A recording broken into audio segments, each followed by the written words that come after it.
Good morning, students. Today we are going to see about facial nerve.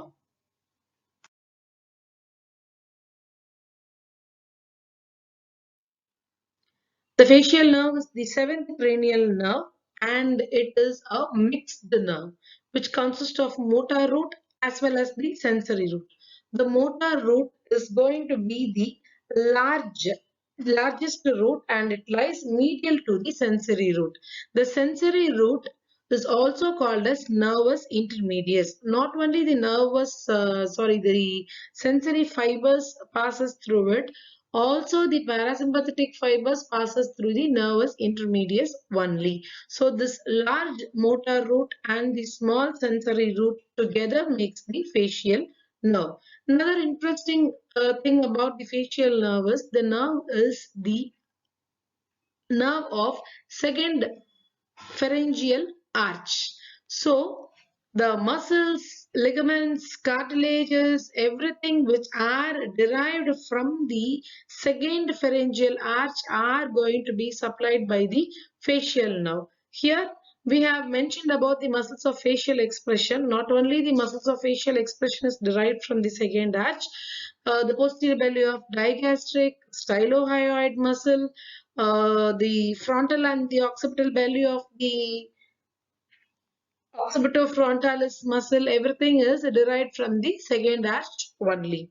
So coming to the parasympathetic fibers, the parasympathetic or the secretomotor. Here we should imagine facial nerve is trying and pruning.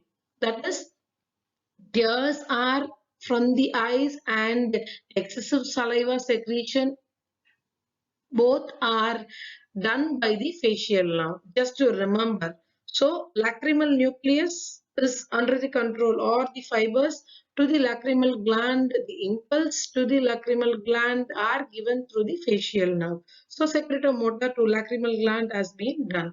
Then about the formation or secretion of the saliva, the impulses of the superior salivatory nucleus to the submandibular and the sublingual glands are given through the branch of facial nerve. Such a way it is stimulating to produce saliva. Not only these crying and drooning mechanism it is helpful, it is also supplying the glands of nose, pharynx and palate. Coming to the next important topic or the next important function is it is carrying the taste sensation from the anterior two-thirds of the tongue. It also supplies general somatic sensation to the auricle. So these are all the main intro of the facial nerve. Regarding the functional components, the basic understanding of functional components, I have already done a video and have attached the link to the description of this video. You can go through that for understanding the functional components. As far as the functional components concerned with the facial nerve, these four, that is general visceral efferent, special visceral efferent, special visceral afferent, general somatic afferent. These four are going to be the functional components of facial nerve. GVE, general visceral efferent.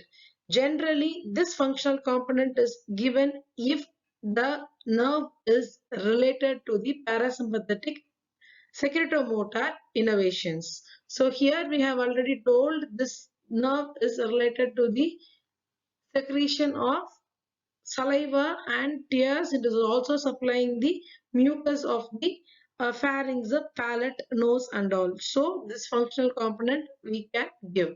Next is SVE. SVE is specially for derivatives of brachial arch.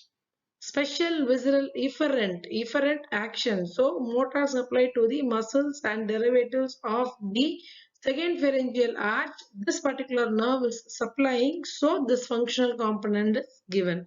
The next functional component is SVA, special visceral afferent. This is also confined with the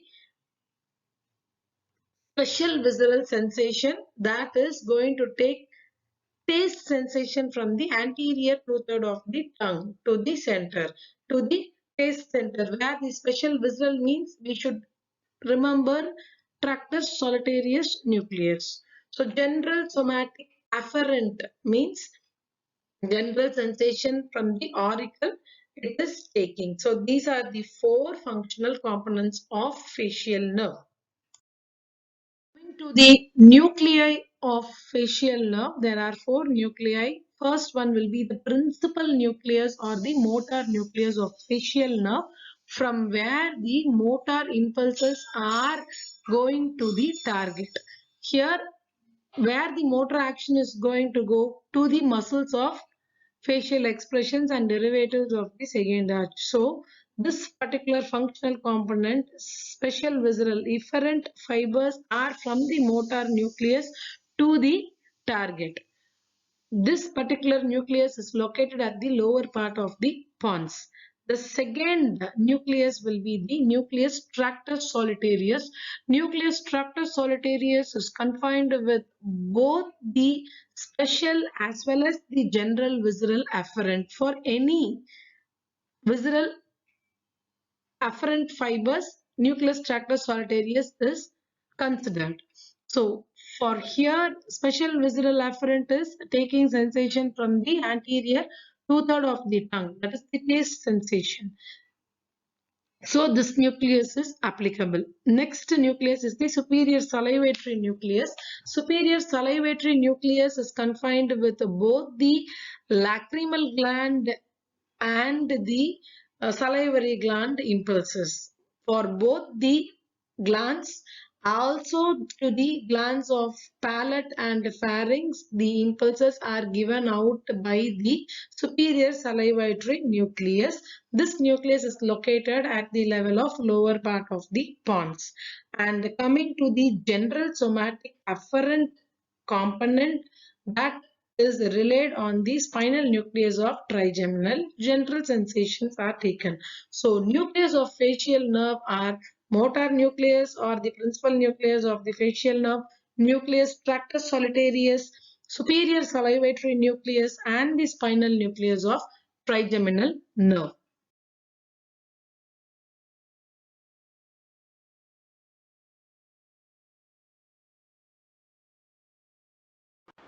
When it comes to the course of the facial nerve, the facial nerve, as we know, it is emerging at the pointomedullary junction. The course of the facial nerve will have an intracranial course and the extracranial course. Intracranial course is within the cranial cavity and extracranial course is outside the cranial cavity. We are now sure about the nucleus of the facial nerve and the functional components of the facial nerve. Now we are going to assemble things, that's all. At the lower level of pons, the first we are going to talk about the primary motor nucleus of the facial nerve. This red color spot, this is going to be the primary motor nuclei of the facial nerve, which is going to give efferent fibers. The fibers from this motor nerve will be initially running backward or dorsally, reaching almost it reaches the floor of the fourth ventricle, then it winds back such a way the fibers will be winding the abducens nerve nucleus, after which abruptly the fibers will be running downwards forward reaches the pointomedullary junction. Here two things happens. First, this nerve, primary motor nerve nucleus, is located ventral to the abducens nerve, not only ventral, also downwards. The main function is the facial nerve fiber will be winding around the abducens nerve nucleus. So at the floor of the fourth ventricle, what happens? We will be appreciating the facial colliculus, the impression created by the facial nerve fibers winding around the abducens nucleus. Here neurobiotaxis takes place. 1.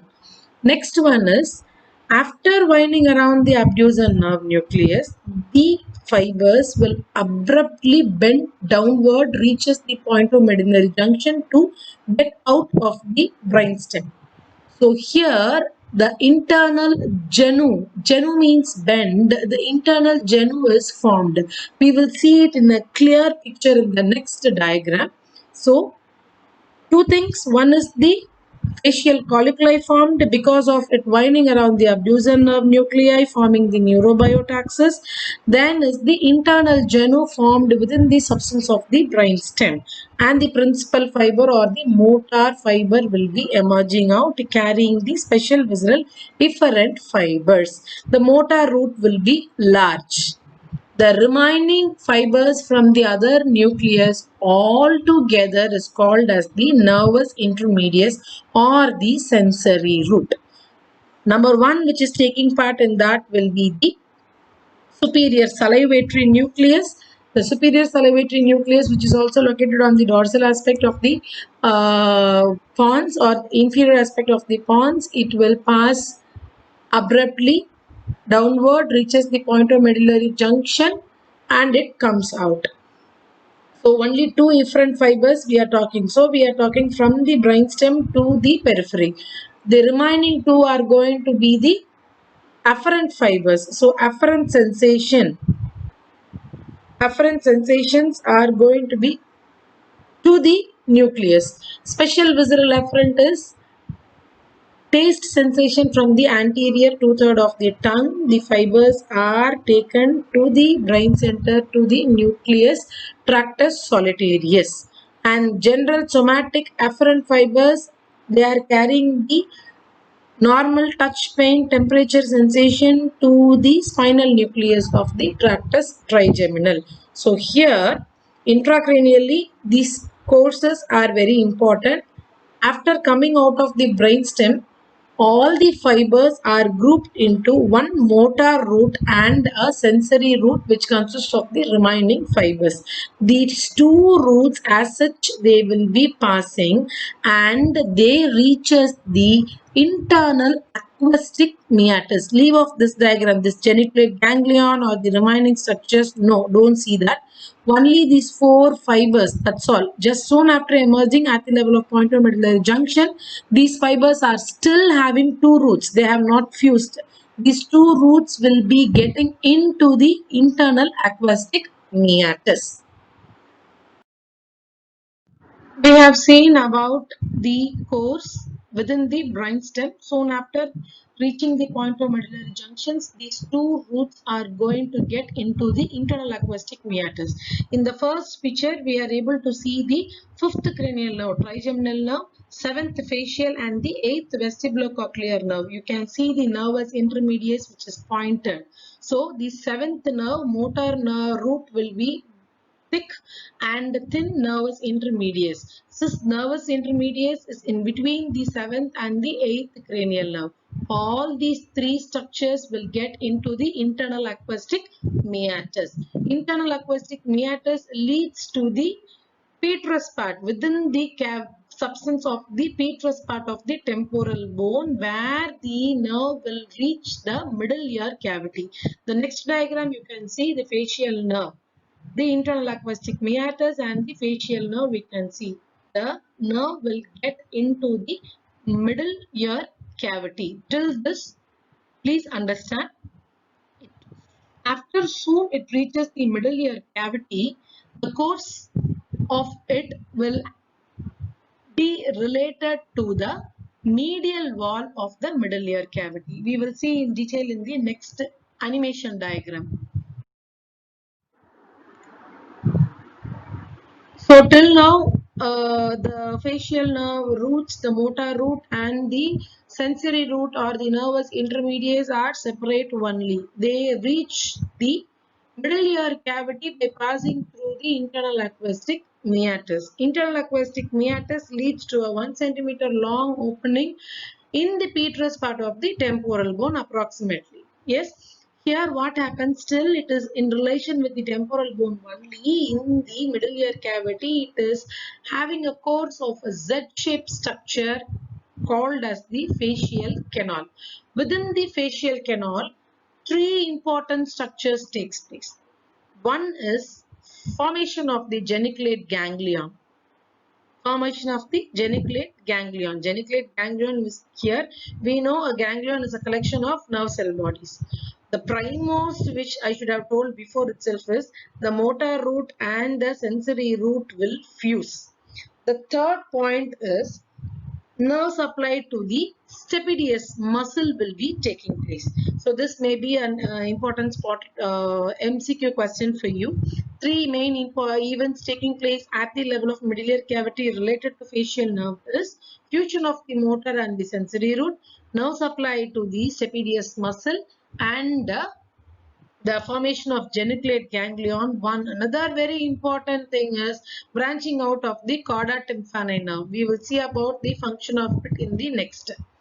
So what happens here? This facial canal is going to lead to the stylomastoid foramen. Stylomastoid foramen is appreciated between the mastoid process and the styloid process. The facial nerve is having a sensory root and a motor root.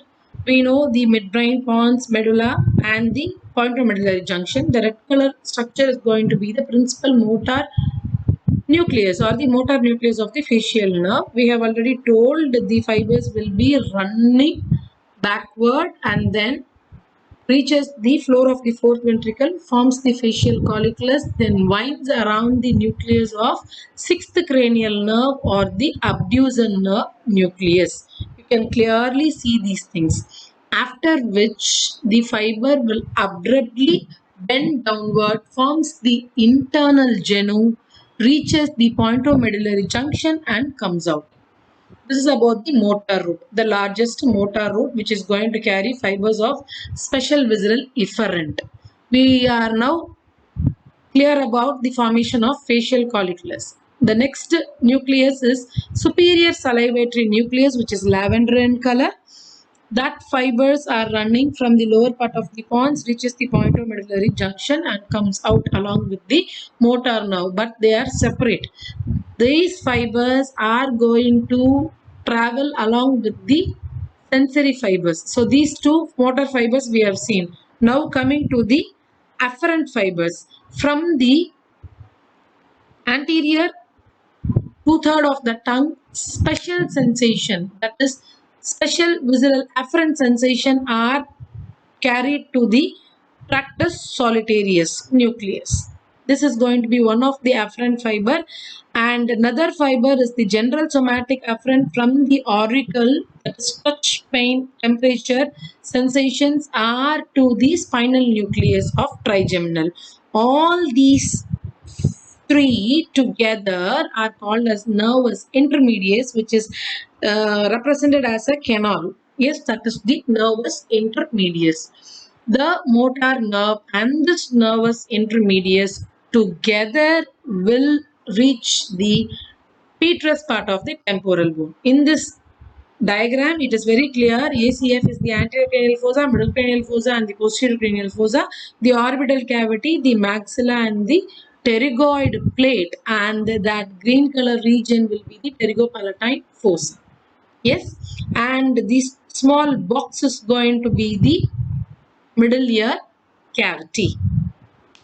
So that blue color canal-like structure is going to be the internal acoustic meatus. When we are learning the middle ear cavity, it has a floor, it has a roof, it has a lateral wall, it has a medial wall, and when the facial nerve roots, the motor root and the sensory root, they travel via the petrous part of the temporal bone by passing into the internal acoustic meatus along with the eighth cranial nerve, the vestibulocochlear nerve. See, the ash color fiber will be the eighth cranial nerve. They both pass together. When it reaches the medial wall of the middle ear cavity, there will be the geniculate ganglion formation. Abruptly a bend will be there, so only it is called as external genu, where geniculate ganglion is located. Then the fibers run horizontally, reaches the posterior wall of the middle ear cavity. See here, The posterior wall of the middle ear cavity reaches the stylomastoid foramen, which is between the mastoid process and the styloid process, and comes out. This is the intracranial course of the nerve, and now the fibers we will be talking. When it is present within the middle ear cavity, first branch, the stapedius muscle is innervated by the branch, and then the fusion of motor and the sensory root will be taking place. Another one is the chorda tympani nerve will be passing. We will see the chorda tympani nerve in the later aspect of the same. So these are all the structures taking place within the middle ear cavity. Next, coming to the secretomotor fibers.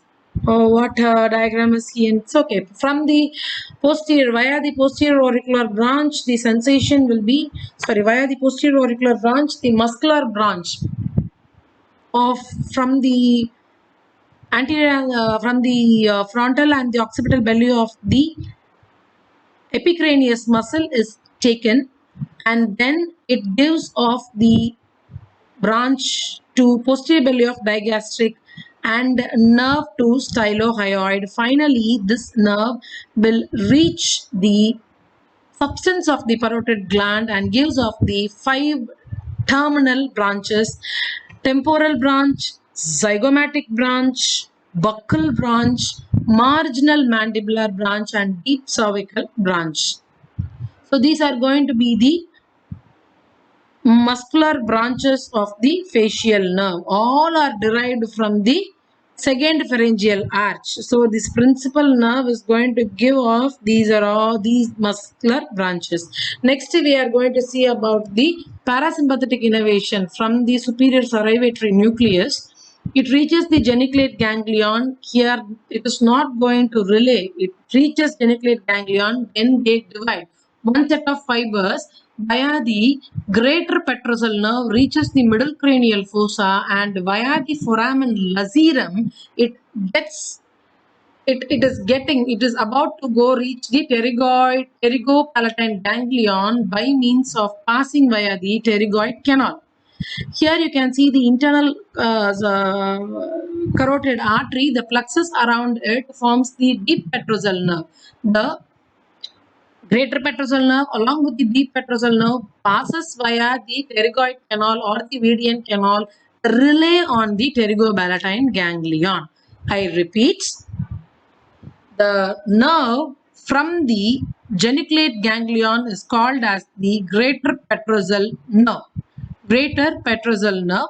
That nerve along with the deep petrosal nerve passes via the pterygoid canal or the Vedian canal, reaches the pterygopalatine ganglion, which is located on the pterygopalatine fossa. There it relays. From that ends the preganglionic fiber.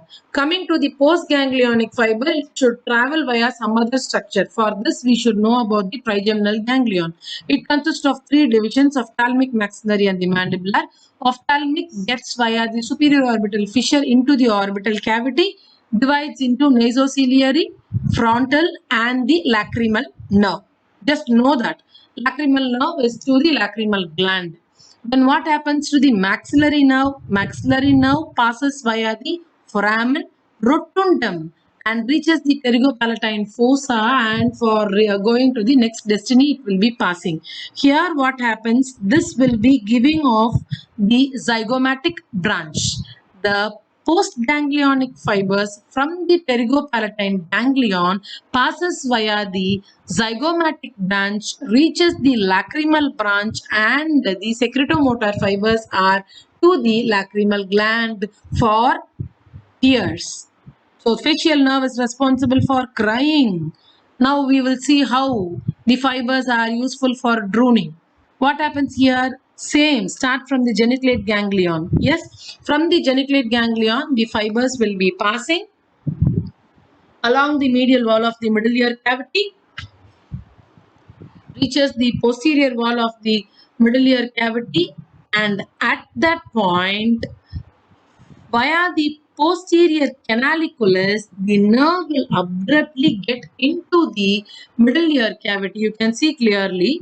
into the middle cavity, there one fissure will be there. That is going to be the pterygotympanic fissure, via which the cauda tympani nerve will be coming out. Yes, it is going to fuse with the, or it is going to get communicated with the lingual nerve. We know lingual nerve is a branch of mandibular nerve. You can see the clear picture of the mandibular nerve. Yes, mandibular nerve, it passes via the foramen mobile and comes out. The choroid tympanic nerve along with the lingual nerve, it passes, and there at the lingual nerve, the submandibular salivary ganglion will be there. The fibers relay here. The postganglionic fibers relay here. From that, sorry, the preganglionic fibers relay here. From there, the postganglionic fibers goes to the submandibular salivary ganglion and the sublingual salivary ganglion.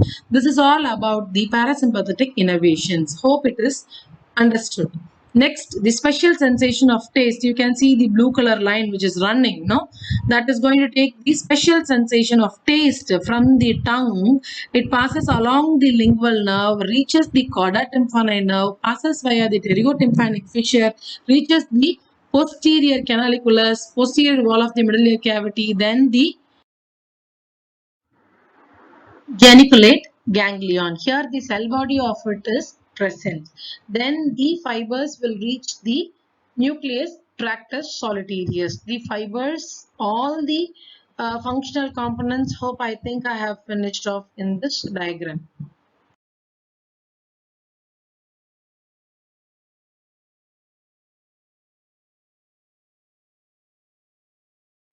We have seen about the course of the facial nerve. Now coming to the branches. In the course itself we have described, but then while you are presenting for examination, after course you should write about the branches. So under three headings we will be saying, at the level of facial canal we will be appreciating two branches of it. One is to nerve to stapedius, and then the cauda tympani nerve. Cauda tympani nerve is a important, very important short note question, and below the level of stylomastoid foramen, and even before getting into the parotid gland substance, the facial nerve will be giving of three branches: the posterior auricular nerve, nerve to posterior belly of digastric, and nerve to stylohyoid muscle. When we see these three muscle and the other muscles of facial expressions, everything is derived from the second pharyngeal arch. And the third topic is in the face. At the level of face, what happens soon after emerging out of the stylomastoid foramen? This facial nerve will get into the substance of the posterior aspect of parotid gland. Within the substance, it gives off five branches. The first will be the temporal branch, second is the zygomatic branch, third the buccal branch, fourth is the marginal mandibular branch, and fifth is the cervical branch. They are all given names accordingly to where they are located. We have seen about the course of various fibers and the branches of facial nerve. Coming to the communicating branch, first at the internal acoustic meatus, the nerve is going to communicate with the eighth cranial nerve, the vestibulocochlear nerve. That is going to be the first communication. Next, at the level of geniculate ganglion, the fibers are going to communicate with the pterygopalatine ganglion through the greater petrosal nerve, via which the secretomotor pathways to the lacrimal gland is passing. The third communication is in the facial canal. It communicates with the auricular branch of the vagus nerve, and lastly at the face, this nerve is going to communicate with the trigeminal nerve. Here we will discuss about the applied anatomy of facial nerve. The two disease condition, the supranuclear paralysis and the infranuclear paralysis, or we can tell as a supranuclear lesion and the infranuclear lesion. The supranuclear paralysis or lesion or upper motor neuron lesion, what happens there is the the corticonuclear fibers from the cerebral cortex, they will reach the motor nucleus of the facial nerve. what happens there is they incompletely decussate at the level of pons. So when there is a lesion in the upper motor neuron, there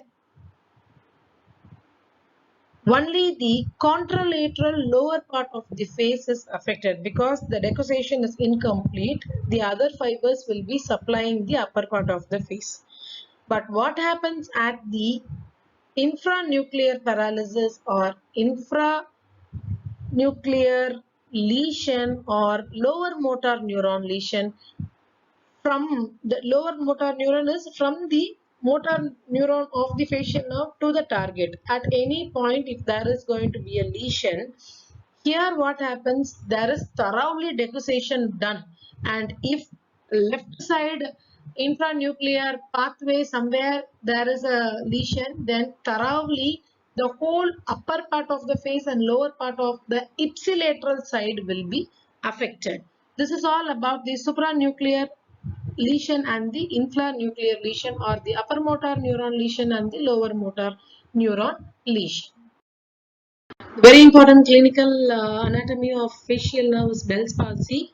Here, an injury to the facial nerve occurs soon after it emerges out of the stylomastoid foramen. It may be due to injury or due to any other pathological conditions. The symptoms, what happens is, first, because we know the facial muscles of expression, everything is supplied by the facial nerve.